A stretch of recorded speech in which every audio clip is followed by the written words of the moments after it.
Olivia, my love, I saw you with him at the hotel, James said, his voice steady but cold. Olivia laughed, brushing it off as a mistake, but her smile faded when he held up a photo from a friend. Her car, her face, undeniable.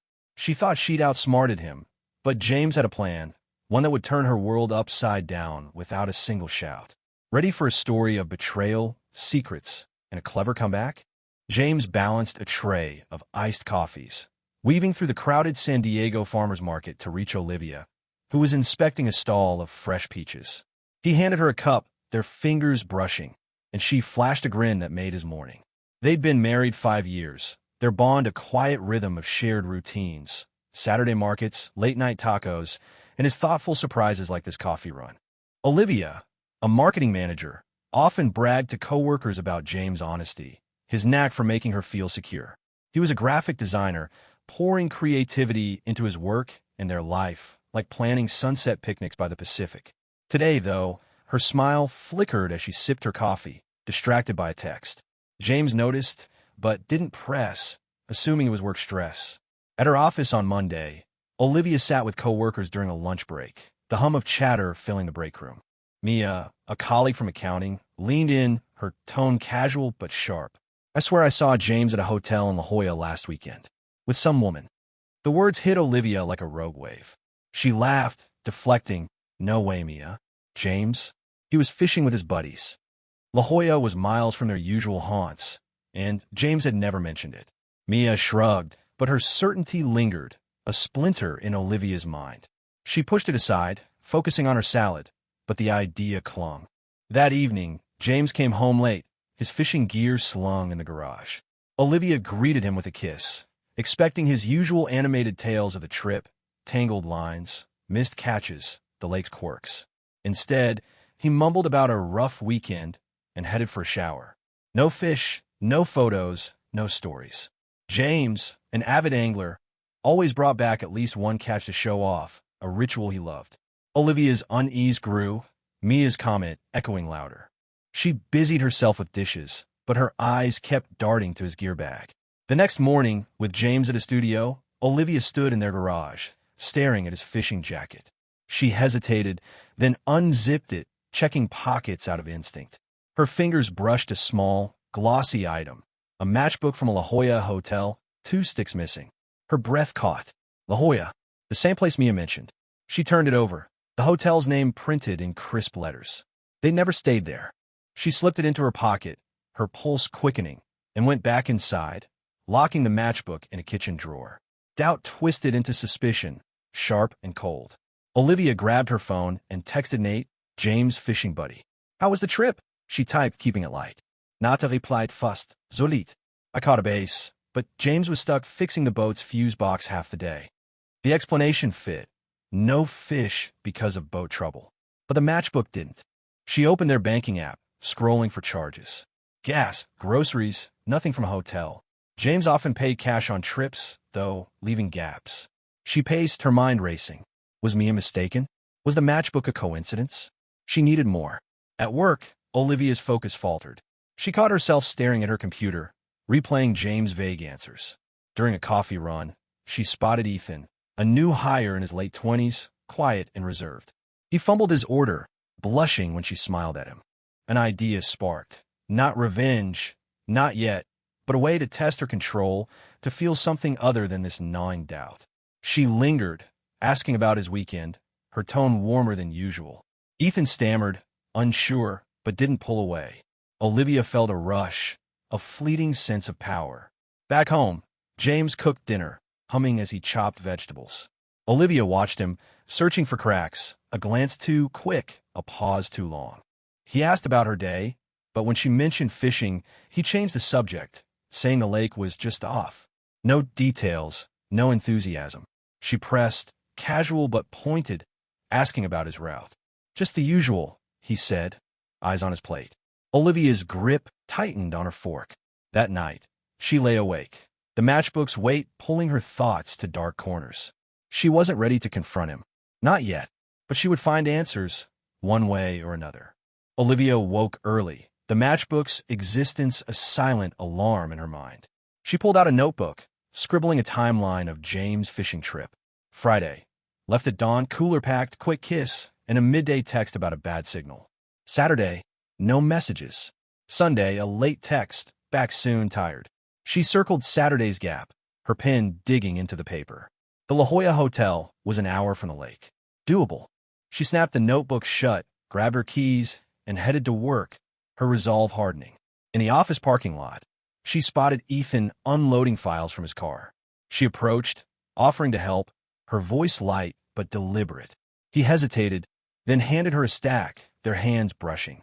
Olivia leaned closer, asking about his weekend plans with a playful edge. Ethan's eyes darted away, but he mumbled something about hiking. She suggested they grab coffee later, watching a shy nod. The interaction felt like a chess move, a way to reclaim control, while her suspicions about James festered. Back at her desk, Olivia opened her laptop and searched the La Jolla Hotel's website. Photos showed a sleek lobby, modern but unremarkable. She calculated drive times. James could have left the lake, reached the hotel, and returned during Saturday's silent hours. Her stomach twisted. She texted another fishing buddy, Tyler, asking casually about the trip. His reply came fast. Fun times. James was cursing that fuse box, but we got some bites. No mention of La Jolla. She jotted it down, the notebook filling with fragments. During lunch, Olivia sat with Mia, probing for details about the hotel sighting. Mia clarified she'd seen a man resembling James, tall, stubbled, dark cap, near the entrance with a brunette. I could have sworn it was him, Mia said, then shrugged. Olivia's jaw tightened. She excused herself, stepping outside to clear her head. The matchbook, the timeline, Mia's story, they aligned too neatly. She texted James, asking about his day, but his vague, busy at the studio reply only fueled her unease. That evening, Olivia cooked pasta, keeping conversation light while watching James closely. He ate quickly, mentioning a new design project. When she asked about the fishing trip again, he deflected, saying the boat trouble killed the vibe. His phone buzzed. He glanced at it, then set a face down. Olivia's pulse spiked. She brought up La Jolla, testing him, saying a coworker raved about a local cafe. Ever stop there on a trip? She asked. James paused, then said, maybe once years ago. His quick topic shift to her work felt evasive. She noted it in her mind. Later, alone in their bedroom, Olivia reopened the notebook, adding James' La Jolla comment. She pulled the matchbook from the drawer, turning it over. Its pristine condition suggested recent use, not a years-old relic. She considered confronting him, but held back. Accusations without proof could backfire. Instead, she planned her next move. She'd call the hotel tomorrow, ask about check-ins, maybe mention James' name. Her fingers trembled as she locked the drawer, doubt and determination colliding. At work the next day, Olivia dialed the hotel during a break, her voice steady as she inquired about weekend guests. The clerk cited privacy policies, offering no names. Frustrated, she hung up, then noticed Ethan across the office, fumbling with a printer. She walked over, suggesting they grab that coffee now. He agreed, and over lattes, she leaned in, her tone teasing, asking about his hobbies. Ethan relaxed, sharing stories of hiking trails. Olivia's smiles were calculated, each one pulling him closer, her anger at James sharpening her intent. That night, James came home late, carrying takeout. Olivia noticed his keys hit the counter with a heavier clink than usual. She asked about his day, probing for cracks.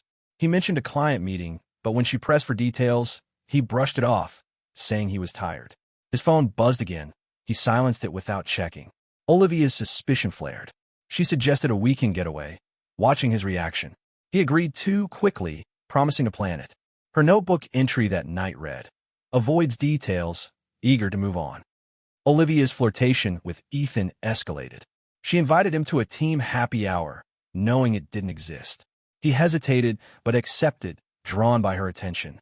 She felt a thrill, not of attraction, but of control, a weapon against the betrayal she sensed. As she drove home, her mind raced. The matchbook, James' evasions, the timeline's gap. They pointed to a truth she wasn't ready to face. But she was ready to act, to tilt the balance back in her favor, no matter the cost. Olivia's fingers hovered over her phone, the hotel's number glowing on the screen. She'd hit a dead end with the clerk yesterday, but today she'd try a new angle. She called, posing as a concerned wife, checking if her husband, James, had lost a wallet at the La Jolla Hotel. The receptionist, apologetic, found no record of a lost item or a guest under his name. Olivia thanked her, hung up, and stared at the matchbook on her desk. Its presence mocked her, solid yet unexplained. She tucked it back into the drawer, her resolve to confront James wavering but not gone. At the office, Olivia spotted Ethan by the water cooler, his nervous glance meeting hers. She approached, suggesting they finalize plans for the happy hour over lunch. He nodded, following her to a nearby deli. Over sandwiches, she steered the conversation to personal dreams, her voice warm, encouraging his shy responses. When she brushed his hand while passing a napkin, he didn't pull away. Olivia felt a surge of control, her plan to use Ethan as a countermove against James gaining momentum. She confirmed the event for Friday, knowing it was a ruse. That evening, James worked late at his studio, texting Olivia he'd grab dinner out. She used the time alone to dig deeper. She checked his fishing gear again, finding a crumpled receipt in his tackle box. Gas from a station near the lake, dated Saturday. No La Jolla. She frowned, adding it to her notebook, where arrows and timelines sprawled like a detective's board. The receipt grounded James at the lake, but the matchbook still pointed elsewhere. She needed more than scraps to challenge him. The next day, Olivia drove to the gas station on the receipt, a half-hour from the lake. She asked the cashier if he'd seen a man matching James' description that weekend. The cashier shrugged, too busy to recall.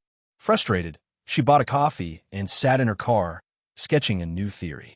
What if James had driven to La Jolla after the gas stop? The timeline fit barely. She texted Tyler again, asking if James had left the group briefly. Tyler's reply was vague. He was around, mostly fixing the boat. Olivia's grip on her phone tightened. Back at work, Mia pulled Olivia aside, her tone cautious. You're spending a lot of time with Ethan. Everything okay with you and James? Olivia forced a smile, saying it was just team bonding. Mia's raised eyebrow lingered as she walked away. Olivia ignored the warning, focusing on Ethan during a team meeting. She leaned close, whispering a joke about the presenter's tie, earning a stifled laugh. Her flirtation was deliberate, each move a step toward her Friday plan, a way to strike back at James' suspected betrayal. That night, James came home with a tired sigh, dropping his keys on the counter.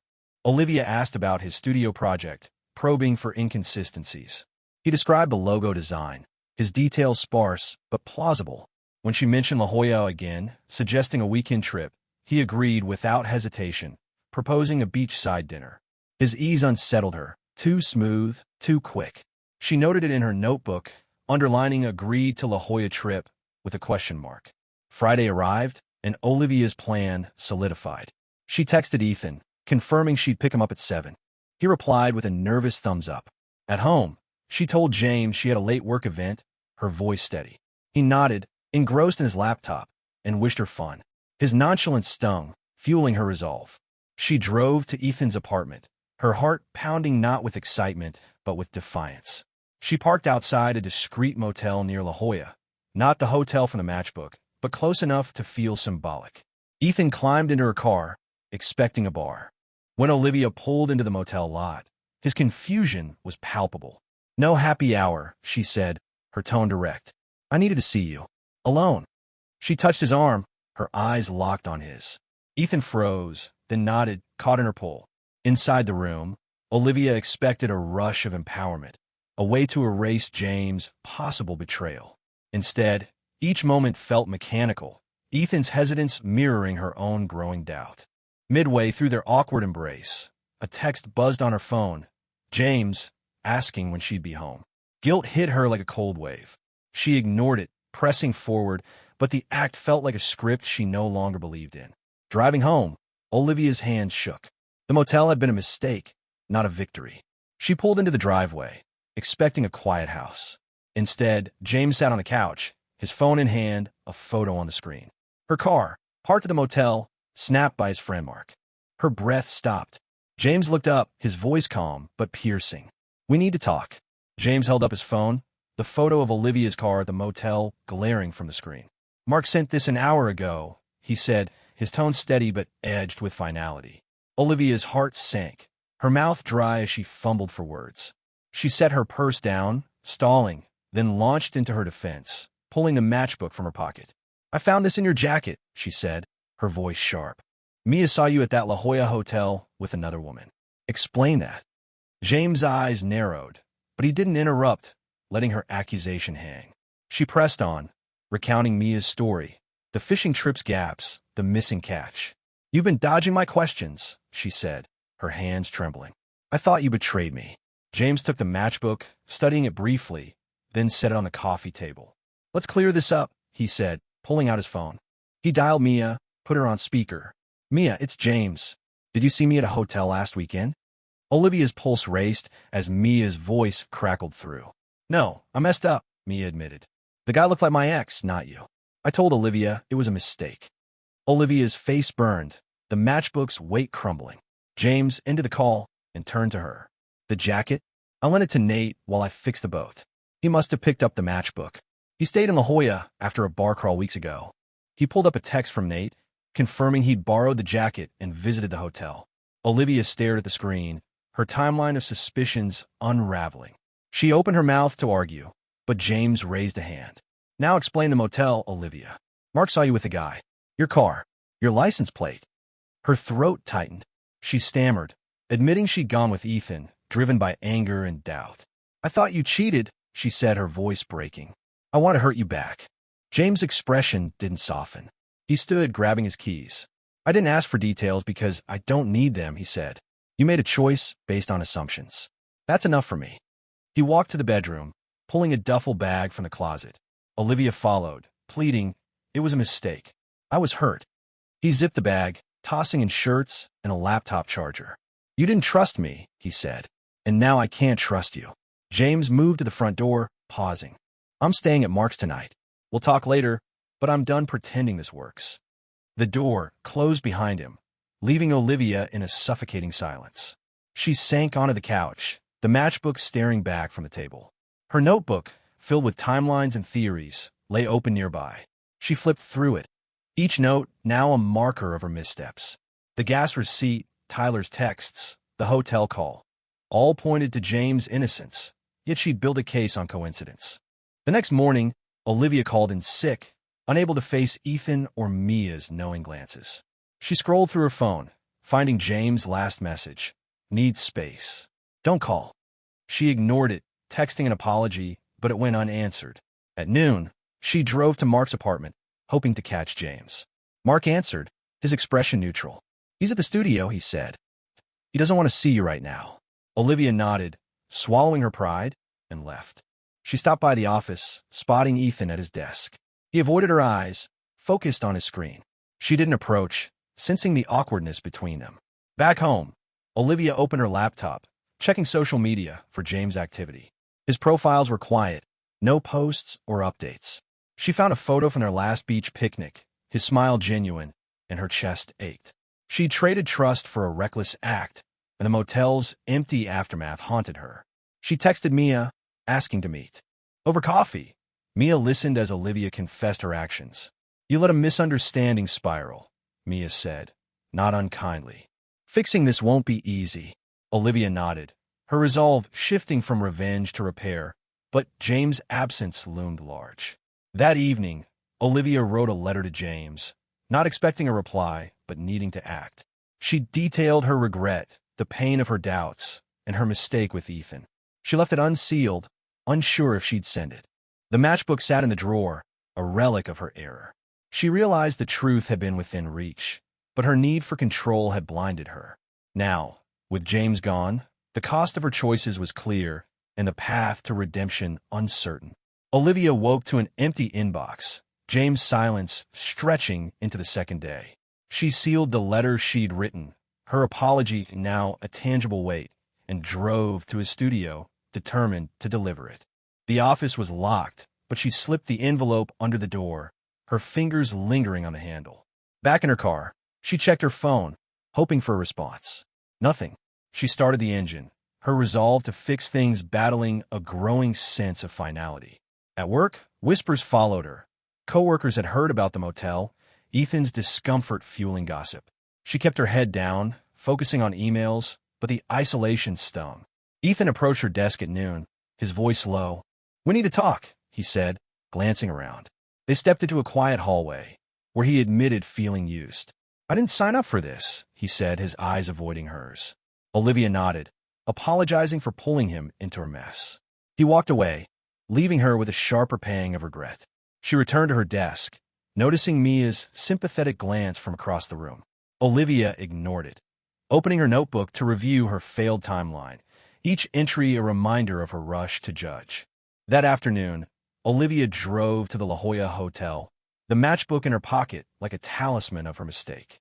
She approached the front desk, asking if anyone had turned in a lost item from weeks ago, hoping to trace its origin.